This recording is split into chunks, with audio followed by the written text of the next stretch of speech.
5 more minutes, please.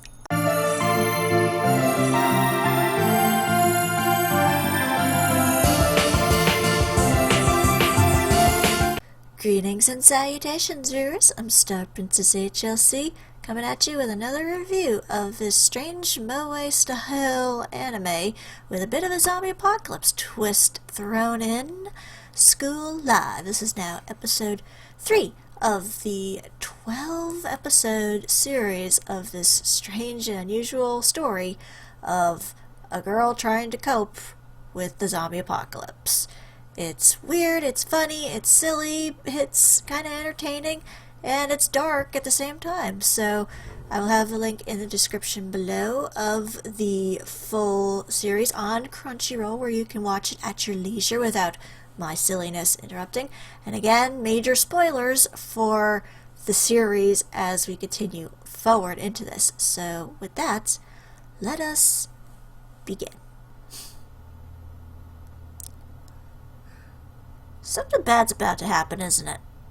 In this particular episode, basically the bulk of it is pretty much done through flashbacks through the eyes of Megune, the teacher that seems very young for her age, very awkward, and seems to be almost ignored entirely by every single one of the girls in the school living club except for Yuki, which I find kind of interesting considering it really is Megune who kind of ends up the reason why the girls are in the situation that they're in.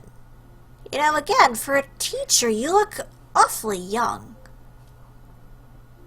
Oh my god, that is an adorable little keychain. But essentially the bulk of this episode was a flashback. It was kind of seeing Megune having, I guess she was still a very young and inexperienced teacher. She had just come into the school and she was essentially teaching Yuki a bit more in class. And that's kind of why there's always the whole call me Sakura sensei, because in this particular flashback it shows like the vice principal was very strict on her. Like her mother wasn't even her mother didn't even seem very confident that she could become a teacher, and then the vice principal of the school was like, you can't be their friend, you have to be their teacher, you can't be their friend. So that's why she's constantly saying, call me Sakura sensei, not Megune. She's trying to establish that professional boundary between student and teacher, but it doesn't quite work out because everybody keeps calling her Megune anyway, so well, I guess we'll just have to see in time. I mean, granted, you do let a bunch of girls boss you around in the apocalypse, but all throughout the flashback, it was kind of watching Megune, her routine of getting to school, and kind of seeing like there was some things that were slightly different in the background. Like there was constantly, apparently, like an ambulance and sirens passing by. She was getting a bunch of messages on her phone that was talking about like something's going down, you gotta be cautious. Like, all this kind of stuff hinting towards what eventually, comes to happen as the zombie apocalypse. She's kind of seeing these as she's trying to go about her normal day, trying to help Yuki with her classes, helping Kurumi deal with her crush, that kind of stuff, and kind of seeing, like, what should be a normal day is slowly starting to get more ominous, starting to get more questionable, and it's like, something doesn't seem right. And why do zombies always gotta hit the mall first? At least go somewhere isolated where there's not a lot of people. And then at some point it seemed like Yuki was going to go home. This is still in the flashback sequence, of course, where after class, Yuki was like, I'm gonna go home. Megune, seeing all this stuff happening, gets the feeling like, I shouldn't let this girl go. And she's like, how about you stay here for a little bit and, like, do something else. Like, the trains aren't working. The trains aren't working. You shouldn't be leaving just yet. So then Yuki starts getting hungry, and it's like, ooh, can we go check out the roof where they have the gardening club, and maybe I could eat some of the tomatoes there? And normally they're not supposed to, but Megune makes an exception here, I think mainly just to keep Yuki from going home. So they both go up to the roof where Risan at the time was attending to the garden. She was part of the gardening club, so she was taking care of the plants and everything on the roof.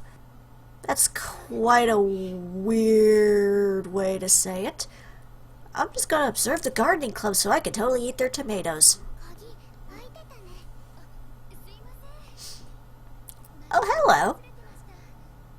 Good thing you didn't lock the door then. And again, meanwhile, while Risan and Yuki are talking, like this was when the two of them first met.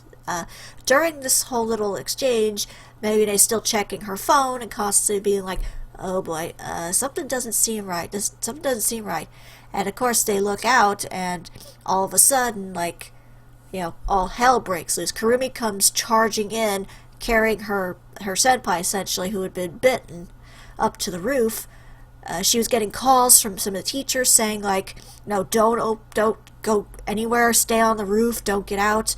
And she lets Kurumi and her senpai in, but obviously that doesn't turn out well, because we see right off, later on that Kurumi has to kill her senpai with a shovel, and Yuki has to comfort her later on. But it was kind of like showing the bulk of what was going on before, like, the day of the outbreak, and kind of seeing, like, how the three girls, basically because of Megune, end up surviving, essentially, the school getting attacked by zombies. What the heck? Whoa, okay. Zombies cause explosions, apparently. But again, that kind of brings out a little bit of a weirdness, considering, well, obviously something happened to Yuki that her mind snapped, and she doesn't even think of the zombie apocalypse as a zombie apocalypse. She just kind of thinks like she's just at school with her friends and her teacher, and she doesn't understand that, she's in danger. Obviously, she's having some kind of mental problems in that regard. We also don't know what happened yet with Mikun and Toromaru, because they weren't in the flashback. It was just Yuki, Kurumi, and Risan, and then Megune. But again, it kind of brings out this weird thing where it's like Megune was essentially the one who saved the three girls from the zombie apocalypse, essentially. She was the one who was there with them on the roof. She was blocking off areas when the zombies were attacking. She was essentially kind of the one who was running the whole operation and getting these girls to be safe. Oh, jeez. Push! Push, damn it, push! And yet, we go into, like, more present day, because we do get a small bit of a present day thing where the girls decide to go camping in the school, mainly by Yuki's suggestion, because the power was out. But, even through all that, it seems like Yuki is the only one that seems to be paying any bit of attention to Megune, even though Megune is really the reason that at least 3 of the 4 girls are alive. Like, she was basically their reason for, not turning into zombies. So the fact that they're ignoring her like the way they have, like not even referencing her at times, like it always just seems like Yuki's always the one to bring everything up. Camping? Okay. Why? Where are you gonna go camping? On the roof?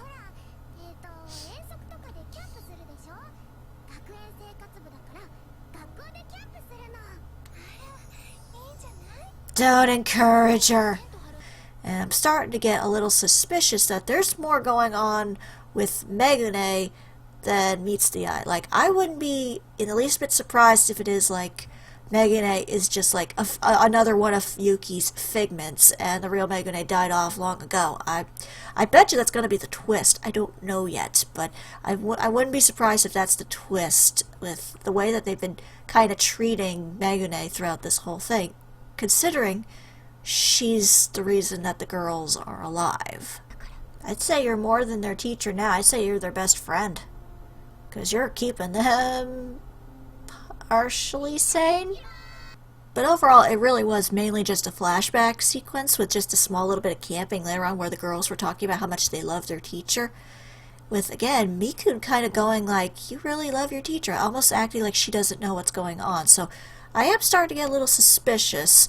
If Megane is such an important aspect of this whole dynamic, why is it that she's almost ignored by some of these other girls, with the exception of Yuki? So I'm starting to get a little suspicious of that. I have a feeling that's going to be what's the case, but overall this was still interesting, kind of seeing like what happened, seeing the build up to what happened to these girls essentially getting locked in this school. Why they are hidden in this school is essentially they really have nowhere else to go, and for some reason the school seems really well equipped to handle this. So again, I'm wondering where they're going to start talking about this outbreak that happened, why it is everybody turned into zombies and such. So I'm curious to see where that's going to go. But for now, this is StarPrincessHLC saying thank you very much for watching, and have a fond farewell.